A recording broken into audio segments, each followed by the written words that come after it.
আসসালামু আলাইকুম ওয়া রাহমাতুল্লাহি ওয়া বারাকাতুহু। কেউ যদি নামাজ আদায়ের উদ্দেশ্যে বাড়ি থেকে বার হয়, সেই ব্যক্তির আমলনামায় প্রতিটি কদমে কদমে সওয়াব অর্থাৎ নেকি লেখা হয়। আল্লাহকে সবচেয়ে কাছে পাওয়ার মাধ্যম হলো আল্লাহর ঘরে গিয়ে সিজদা দেওয়া অর্থাৎ সালাত আদায় করা।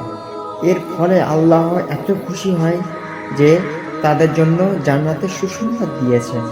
সুবহানাল্লাহ। অর্থাৎ যারা সালাত আদায় করে না, ভিডিওটি তাদের উদ্দেশ্য করা। চলো ভিডিওটি দেখতে থাকো। আসসালামু আলাইকুম ওয়া রাহমাতুল্লাহি ওয়া বারাকাতুহু। আপনারা কেমন আছেন? আলহামদুলিল্লাহ আমি ভালো আছি। দেখুন এই মুহূর্তে আমি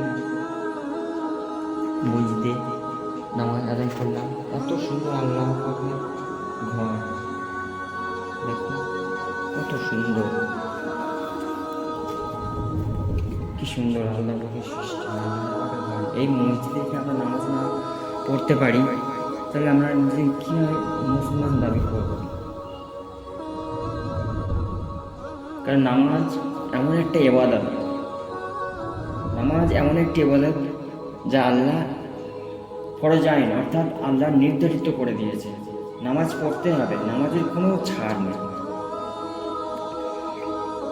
কেননা কিয়ামতের দিন সর্বপ্রথম কিন্তু নামাজের হিসাব নেওয়া হবে।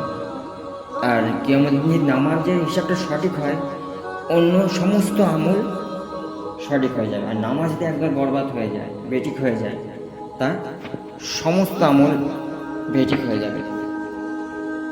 অনেকে নামাজ না পড়ে অনেক ভালো কাজ করছে, হজ, যাকাত, দান, কত ভালো ভালো মানে দুনিয়াতে ভালো কাজ করছে, কিন্তু নামাজ নেই, সেই সমস্ত আমল সব বরবাদ হয়ে যাবে। আল্লাহ নেকিগুলো কেটে দেবে।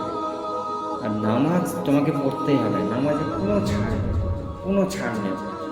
বুড়ো থেকে বয়স্ক হোক, মহিলা, কারো হাত নেই, কারো পা নেই, মানে অসুস্থ, সুস্থ, সবাইকে নামাজ পড়তে হবে।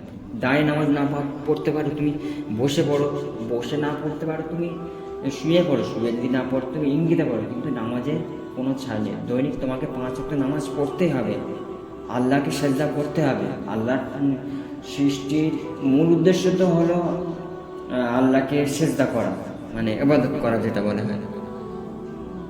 তা আমরা আল্লাহ রসুল বলছে মুসলমান ও কাফেরদের মধ্যে পার্থক্য হলো নামাজ। যার নামাজ নেই সে প্রকৃত মুসলমান না। তা আমরা কিভাবে প্রকৃত মুসলমান করে দাবি করি? নিজেকে এদিকে নামাজ পড়ি, নামাজে একটু সবাই পড়তে হবে, কোনো ছাড় নেই। আল্লাহ আমাদের সবাইকে সঠিক জ্ঞান দান করে। আমিন।